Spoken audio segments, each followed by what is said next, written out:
900 mm के pipe भी पहुंच चुके हैं। सुरंग के पास टनल में पाइप इंस्टॉलेशन का काम शुरू हो चुका है। पाइप इंस्टॉलेशन से पहले पंडित से पूजा कराई गई है और अंदर फंसे सुपरवाइजर की बेटे आकाश से बात भी कराई गई है। सुपरवाइजर का परिवार भी उत्तरकाशी पहुंचा है।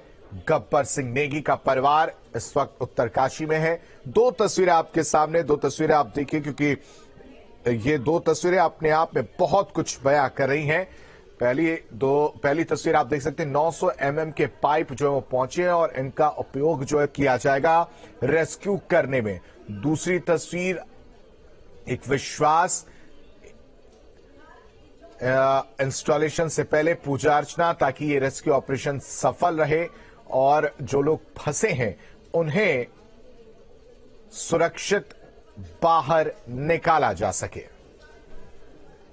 अंदर फंसे जो श्रमिक हैं अब उनके रिश्तेदार भी यहाँ आने शुरू हो गए। ऐसे ही एक फैमिली मेरे साथ है। आकाश है, इनके फादर जबर सिंह नेगी अंदर फंसे हुए हैं और उनके बड़े भाई यानी कि आकाश के ताऊ जी हैं। सर क्या नाम है आपका? मेरा नाम सर श्री महाराज सिंह नेगी। महाराज सिंह जी, आप कहाँ के रहने वाले हैं? मैं कोटद्वार का रहने वाला हूँ। आपके छोटे भाई अंदर फंसे हैं? मेरा छोटा भाई अंदर फंसा हुआ है। क्या नाम है उनका? उनका नाम है श्री गब्बर सिंह नेगी। गब्बर सिंह नेगी क्या करते थे वो ये काम? इस कंपनी में सुपरवाइजर है। सुपरवाइजर है? हाँ जी। तो अभी आपकी इन लोगों से बात हो गई? मेरी तो नहीं हुई, लेकिन उन्होंने जाने नहीं दिया हमको अंदर। अच्छा। ये पुलिस के जो दरोगा साहब से, और तो हमने फिर रिक्वेस्ट की उनसे, हमने बोला एक आदमी तो कम से कम जाने दो वहाँ। और तो हमने उनके मतलब अपने ये भतीजे को आकाश को भेजा, उनको उनका हाल चाल पूछने के लिए कि क्या मतलब भाई की मतलब स्वास्थ्य ठीक है, उनका हिसाब किताब कोई दिक्कत परेशानी तो नहीं है। तो सारी रिपोर्ट मतलब हमको मिल गया, भी कोई मतलब परेशानी नहीं, खाना पीना ऑक्सीजन पूरा जा रहा है उनके लिए। और बात हुई आपकी? बात आकाश तुम्हारी बात हुई? आकाश की बात हुई अपने पिता से? आकाश क्या बात हुई आप?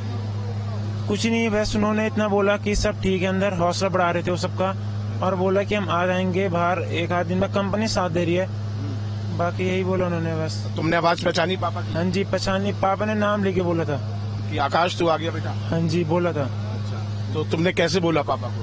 हमने बोला कि पापा आप कैसे हो अंदर, ठीक ठाक? पापा ने बोला सब ठीक है, यहाँ पर बढ़िया है, घबराने की कोई बात नहीं है। और मतलब सबका हौसला बढ़ा रहे थे पापा, और बोल रहे थे कि मतलब चिंता वगैरह कोई बात नहीं है, कंपनी साथ है, सब कुछ हो जाएगा। मतलब तो किस चीज के जरिए बात हुई आपकी? पाइप था सर, एक पाइप के जरिए हुई बात, ऑक्सीजन पाइप था। उससे आवाज क्लियर आ रही थी? क्लियर तो नहीं आई, थोड़ा मतलब रुक के आई थी, हल्की हल्की कट कट के। लेकिन समझ गए पापा की? हाँ जी समझ गए थे। तो एक दिल को तसल्ली मिली है? हाँ जी तसल्ली मिल गई। घर पे मम्मी का बुरा हाल होगा? है तो मम्मी का बुरा होता है। आपको कब खबर मिली थी कि पापा फंस गए? हमें तो सुबह मैं न्यूज में देखा था चैनल खोल के, तब पता चला मुझे। तो तब मैंने फटाफट मम्मी को बताया, तब पता चल गया था सबको कि वहाँ तब पापा है वहाँ। तब फोन वोन करा, पता करा, तब पता चला कि पापा थे अंदर ही। अब तसल्ली हुई है दिल को कि पापा से? तसल्ली हो गई। अब सर अभी क्या बता रहे हैं, ये कितनी देर तक रेस्क्यू हो जाएगा? अब तो पाइप डाल रहे हैं। अभी तो पाइप डालने में कम से कम 9-10 घंटे का टाइम लगेगा, और जब पाइप पूरे तरह से फिट हो जाएंगे सुरंग में, तो तभी जाके रेस्क्यू ऑपरेशन चलाया जाएगा।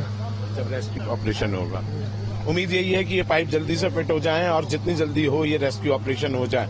जितनी भी फैमिलीज हैं, जितने भी श्रमिक अंदर फंसे हुए हैं, वो सब चिंतित हैं। निगाहें इस बात पे लगी हुई हैं कि कब वो शुभ समाचार आए जब इनके परिजन इनसे आकर गले लगे। वीडियो जर्नलिस्ट सोनी कुमार के साथ अभिषेक शर्मा, उत्तरकाशी, न्यूज स्टेट उत्तराखंड।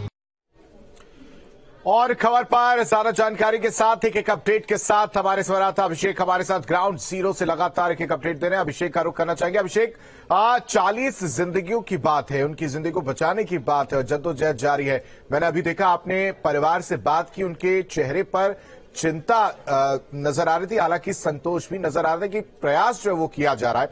अब सवाल जरा यह समझाइएगा हमें कि जो पाइप मंगाए गए हैं उन्हें कब तक फिट किया जाएगा, कब तक इंस्टॉलेशन का काम पूरा हो जाएगा?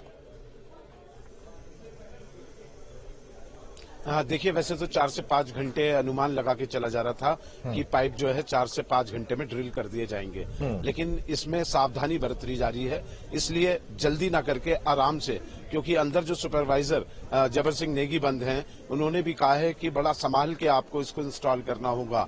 हमारी चिंता न कीजिए, हम सब सकुशल हैं, खाने को हमें सब कुछ मिल रहा है, सिर्फ ऑक्सीजन आप जारी रखिए जिससे हम सकुशल बैठे रहें, क्योंकि ये प्लान बी है। प्लान ए पूरी तरीके से फेल हो चुका है और प्लान बी के सफल होने पर अंदर भी पूरी उम्मीदें हैं और बाहर भी पूरी उम्मीदें हैं। इसलिए जो काम 4 से 5 घंटे में होना था वो अब दुगने टाइम में हो सकता है, 10 घंटे लग जाएं।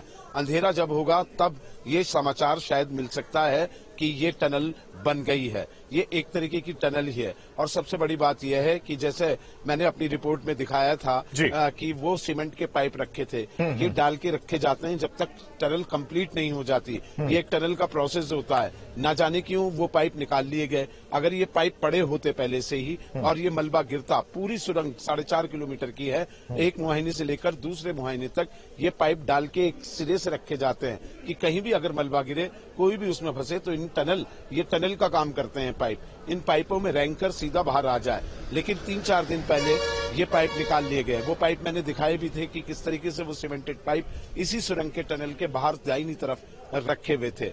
अब कुल मिलाकर स्टील के पाइप डाले जा रहे हैं। ये मेहनत की जा रही है। अब मलबा भी है, मलबे में ड्रिलिंग की जाएगी। उस मलबे में ड्रिलिंग करके, क्योंकि उसमें बोल्डर भी पड़े हुए हैं, पत्थर भी कटेंगे तो टाइम लगेगा। जहां मिट्टी है या रेता है उसमें तो ड्रिल आराम से हो जाएगा, लेकिन बीच बीच में बड़े बड़े बोल्डर भी पड़े हुए हैं, बड़े बड़े पत्थर भी हैं चट्टान नुमा, उनको काटा जाएगा। उनको काटने में समय लगता है। उनको काटने के बाद गोलाकार में उनकी शेप बनाई जाएगी, जितना बड़ा व्यास बनाया जाएगा जितना ये पाइप्स हैं। पाइप मैंने दिखाए ट्रकों पे लगे हुए हैं, कुछ पाइप्स अंदर चले गए। फिर उसके बाद इनको उसमें फंसाया जाएगा और एक एक करके एक पूरी लेयर सीढ़ी की बना दी जाएगी। पूरा एक लंबा सुरंग तैयार होगा और उसके बाद रेस्क्यू ऑपरेशन शुरू किया जाएगा। तो इसमें टाइम लगना है, क्योंकि ये पता नहीं है कि कहाँ ड्रिल करते समय कौन सा पत्थर आ जाए और पत्थर को काटने में समय लगेगा। इसलिए एक्स्ट्रा ब्लेड्स भी मंगाए गए हैं ड्रिलिंग के, कि कहीं एक ब्लेड टूटा तो दूसरा ब्लेड उसमें लगा लिया जाए। ये एक प्रोसेस, लंबा प्रोसेस है, रिस्की प्रोसेस है, लेकिन उम्मीद सभी की यह है कि ये प्रोसेस जल्दी से पूरा हो और जल्दी से ये लोग बाहर आ जाएं, क्योंकि तीसरा दिन है आज। और तीसरा दिन उनके लिए क्या उनको सामने होगा, क्या उन पे बीत रही होगी, ये सिर्फ वही बता सकते हैं। हम यहाँ से सिर्फ एक कल्पना कर सकते हैं, लेकिन सारी टीमें वहाँ लगी हुई है। इसी कंपनी की नवयुग कंपनी है ये, जिसका ठेका टेंडर है, जो ये काम कर रही थी सुरंग बनाने का। 5 साल से ये सुरंग बनाई जा रही है। अब उसको ड्रिल करना शुरू हो गया। अब से 1 घंटे पहले ड्रिलिंग शुरू हो गई थी। कुछ पाइप डाल के देखे जा रहे हैं। इनिशियल तौर पे 60 मीटर का ये पैच है, तो आप ये समझ के चलिए कि 70 मीटर की ये नई सुरंग बनाई जाएगी। अभिषेक, कितनी पाइपें जो है उनका उपयोग किया जाएगा? साथ ही साथ इन पाइपों को इंस्टॉल करने में या यूं कहें इनको फिट करने में किस तरह की चुनौतियां जो है शुरुआती तौर पर देखने को मिली हैं? देखिए, एक पाइप जो है 9 से 10 मीटर का है और 70 मीटर के लगभग डालने तो 7-8 पाइप इसमें लगेंगे। और ज्यादा भी पाइप ये अपनी सहूलियत के हिसाब से लगा सकते हैं। देखिए, जो चुनौती मैं बता रहा हूँ वही चुनौती है, क्योंकि जिस मलबे में ड्रिल करना है, ड्रिल का मतलब सीधा कर लीजिए सुराख करना है। इतना मोटा पाइप है तो उसी हिसाब से उतना ही बड़ा होल बनाना होगा, उसमें उसे फिट करना होगा, नीचे बेस तैयार करना होगा, जिससे क्योंकि मिट्टी के ऊपर नीचे से ही डाला जाएगा तो नीचे भी उसका बेस प्लेटफॉर्म बनाया जाएगा, उसके ऊपर इन्हें लगाएगा। वो प्लेटफॉर्म बनाने का काम चल रहा था। जैसे जैसे खुदाई होगी, ड्रिल करते करते मलबा हटेगा, उसके बाद ये पहले प्लेटफॉर्म तैयार होगा जिससे कि वो टिक जाए उस पे, और फिर उसे टिकाया जाएगा। उसके बाद जो सबसे बड़ी चुनौती है कि मलबे में जहां ड्रिल होगा वहां पत्थर आ जाते हैं तो उन्हें काटा जाएगा, उन्हें तोड़ के पत्थरों को तब ये गोलाकार में गोलाई बनाई जाएगी और फिर उसके बाद ये पाइप उसमें फिट किए जाएंगे। तो ये प्रोसेस आसान नहीं है। देखने में ये लगता है कि पाइप डाल दिए, पाइप डाल के आ जाएंगे, ये कहना भर है, क्योंकि मलबे में पत्थर बहुत ज्यादा है। पहाड़ ही टूट के गिरा है ना, मलबा आप मत समझिए, पूरा का पूरा पहाड़ ही नीचे आ गया है और पहाड़ में पत्थर बहुत होते हैं। अब मैं जैसे दिखाऊं, विजय मेरे पैन करके दिखाएंगे। अब ये पत्थरों पे जाली यहाँ पे बन रही है, इसे समझने की कोशिश कीजिए। और ऊपर बड़ी बड़ी चट्टाने हैं। अगर ये चट्टाने यहाँ से